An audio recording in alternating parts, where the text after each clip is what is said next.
बालपणी वडील गमावले, त्यानंतर कोरोनात आजी आजोबा गमावलेल्या वरणगाव येथील अंकित जावळे या तरुणाची आई निलिमा जावळे यांचा देखील नेपाळ बस दुर्घटनेत मृत्यू झाल्यानं अंकित जावळे हा तरुण घरात आता एकटा पडलाय।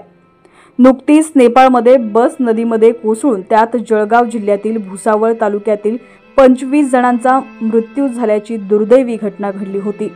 यामध्ये वरणगाव येथील अंकित जावळे या तरुणाच्या आईचा देखील समावेश होता।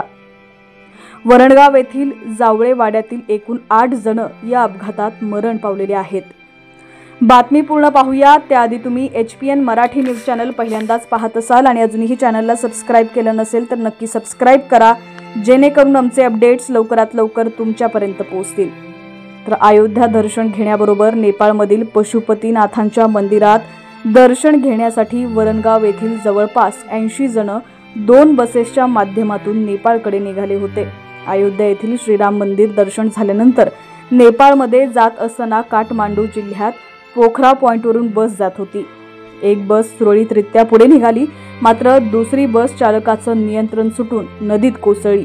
यामुळे बसमधील 27 जणांना जलसमाधी मिळाली। यामध्ये आपल्या नातेवाईकांसोबत गेलेल्या अंकित जावळे यांच्या मातोश्री निलिमा जावळे यांचाही समावेश आहे।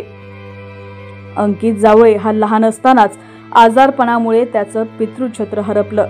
आजी आजोबा आणि आई निलिमा जावळे यांच्यासोबत राहत असताना कोरोना काळात त्याने आपल्या आजी आजोबांनाही गमावलं। या धक्क्यातून सावरत नाही तोच त्याचा एकमेव आधार असलेल्या आईचाही आता नेपाळ बस अपघातात मृत्यू झाला। अंकित जावळे हा घरात एकटाच पडलाय। आता एकट्यानं जगायचं कसं असा प्रश्न त्याच्या पुढे पडलाय। अंकित जावळे हा तरुण त्याच्या आईसोबत शेती काम करून आपला उदरनिर्वाह करत असे। आईची मदत असल्यानं शेती करणं शक्य होत होतं। आता मात्र घरातील आधारच गेल्यानं, उदरनिर्वाहाचा आधार गेल्यानं अंकित पुढं मोठं संकट उभं राहिलंय। नेपाळ बस अपघातात अंकितनं आपली आई गमावली, तसे आपल्या जवळचे 6 नातेवाईक देखील गमावले असल्यानं अंकित जावळे हा या अपघातानं सुन्न झालाय। देवानेही दुःख पचवण्याची शक्ती द्यावी अशी प्रार्थना आता तो करत आहे।